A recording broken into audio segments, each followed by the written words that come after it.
Bubba Is You is a puzzle game it's been on my radar for a fair while because I knew it was good and it looked cool. But I actually had no idea how the game worked until I tried it this month for this episode.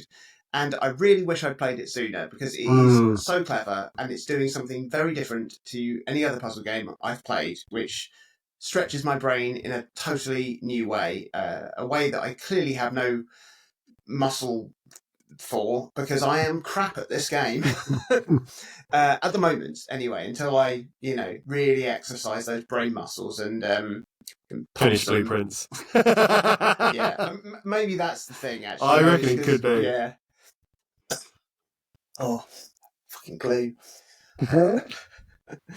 On the surface, Bubba Is You is an easily navigable Sokoban style tile game where you are pushing tiles around a grid to find a way to an end goal. And the things will involve walls, doors, keys, rocks, obstacles, dangers, things like that. So far, so typical. But the twist in Bubba Is You is that there are also conditional words to be moved around to change the states of the various elements in the puzzle, changing the rules of the game. Yeah. So Bubba is the little character you're controlling, and there'll usually be a title. There'll usually be a tile with Bubba, one with Is, and one with You in the puzzle. Bubba Is You. If you move one of those elements out of that statement, you are no longer Bubba and cease to be able to control him. Or you could maybe take the rock tile from the 3 tiles stating that rock is push. Move it to replace Bubba, so rock is you. And then you will be controlling a rock.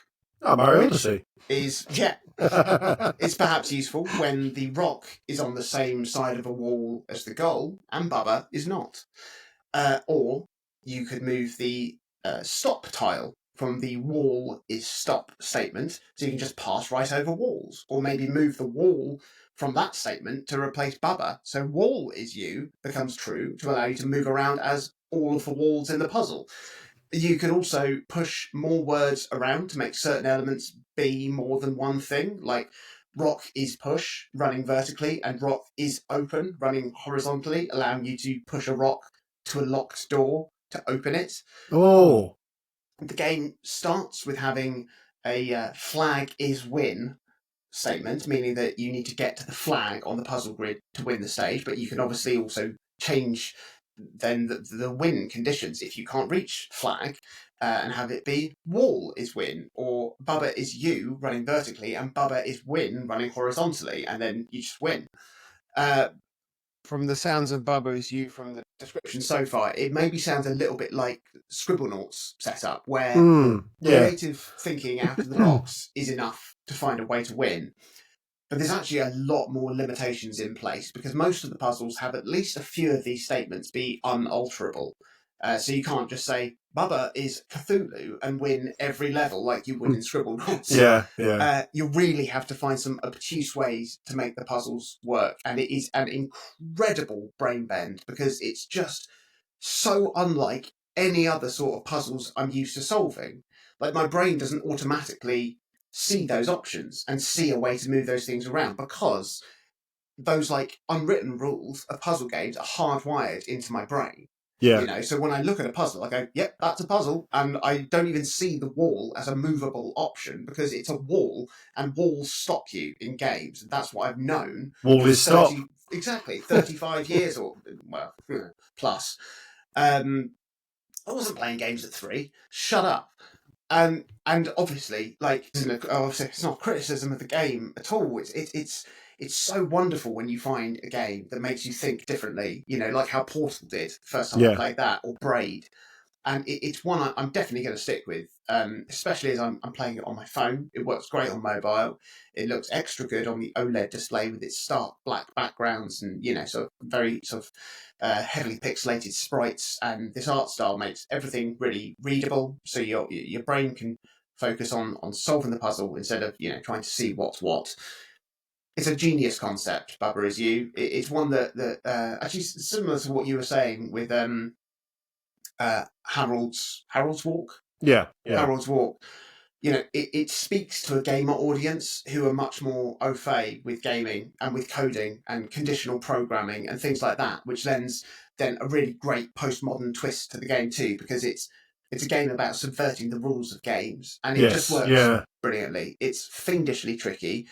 It's incredibly satisfying when you get it right, because you feel like a genius who has just hacked the mainframe, and you feel like you are much smarter than the game because you've absolutely just torn their rules to pieces. In reality, it makes you just feel much smarter than you actually are. It's a good thing too. Absolutely. It's not breaking news that Bubba Is You is a really good puzzle game, much like the Talos Principle the other month. I'm late to this, but I'm so glad that I finally found my way to it. It's an excellent game. It's available on everything. I think it's not the cheapest game on mobile. I think I paid $6.99 for it. That's still pennies, isn't it? £7. It's 699 pennies, Chris. Which is a lot of pennies. Yeah, it's like, did you lift a barbell? Yeah, how many? 699? That is superhuman. Did you know, I've just looked this up because I want to see what platforms it was actually on. This is developed in Multimedia Fusion 2, which is essentially the Games Factory, what the Games Factory became. And I've been thinking about that because that's like my very basic experience with that sort of setting those conditions out. It's exactly what you do in those games. You go, platform is stop, unicycle is go. I cannot believe I've never played this game. I've known about it for such a long time. And there's been enough times when I've seen a screenshot and gone, I reckon I'd probably be into that. I think that's a puzzle game I could enjoy, and I just never got around to it. Foolish folly is mine. Put it on the list. Yeah, put it on the list.